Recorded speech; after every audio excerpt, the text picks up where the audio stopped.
So, hey everyone, welcome back to my YouTube channel and this is सुहानी. आज मैं एक ऐसा टॉपिक लेकर आई हूँ जो मैरिड और अनमैरिड वुमेन्स और गर्ल्स में देखने के लिए मिलता है, जो कि बहुत ज़्यादा कॉमन होता जा रहा है, जो कि है हमारा PCOS, जिसका फुल फॉर्म है पॉलीसिस्टिक ओवरी सिंड्रोम. आज हम इसके बारे में जानेंगे, तो चलिए स्टार्ट करते हैं और वीडियो के एंड तक बने रहिएगा. ज़्यादा लेंदी नहीं करने वाली हूँ, शॉर्ट में एक नॉलेज गेन करते हैं. पॉलीसिस्टिक ओवरी सिंड्रोम क्या होता है? A hormonal disorder causing enlarge ovary with small cyst on the outer edges.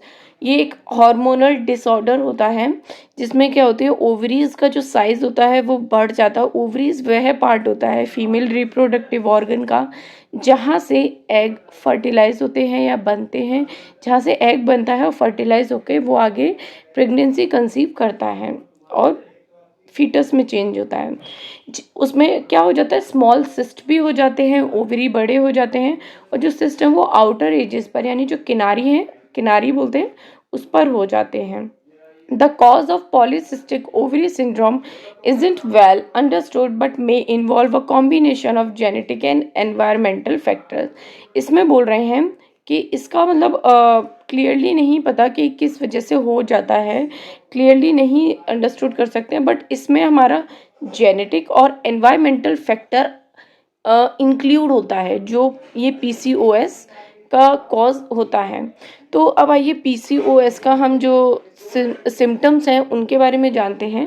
First है हमारा मिस्ड पीरियड, इरेगुलर पीरियड और वेरी लाइट पीरियड.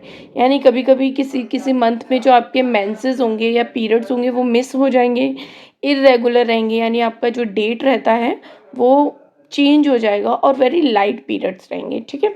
नेक्स्ट जो पॉइंट है वो हमारा ओवरीज दैट आर लार्ज और हैव मैनी सिस्ट.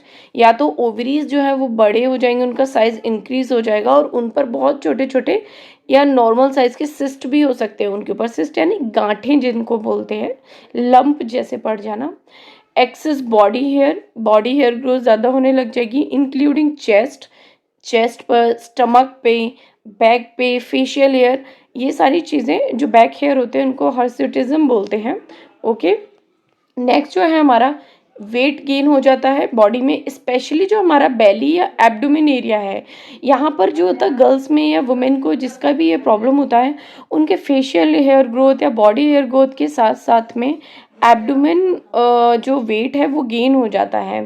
एक्ने हो जाता है, oily skin, male pattern baldness और थिनर हेयर. जो आपका बाल है वो झड़ने लग जाएगा, या फिर आपके जो बाल है वो थिन हो जाएंगे. जैसे किसी के बाल काफ़ी थिक होते हैं वो थिन हो जाएंगे, उनका जो वॉल्यूम है वो बहुत कम हो जाएगा. और इनफर्टिलिटी यानी प्रेगनेंसी कंसीव होने में इशू रहेगा. तो ये इसके सिम्टम्स. इनफर्टिलिटी, मेंसेस नहीं आएंगे तो ऑब्वियसली है कि एग्स का नहीं प्रोसीजर आगे हो पाएगा, और इनफर्टिलिटीज़ के रीज़न आ जाते हैं जिसमें प्रेगनेंसी कंसीव करने में प्रॉब्लम आ जाती है. नेक्स्ट है इसमें हमारा, अब मैं इसको थोड़ा सा डिटेल के अंदर बताऊंगी कि PCOS की कंडीशन में एक्चुअली में होता क्या है.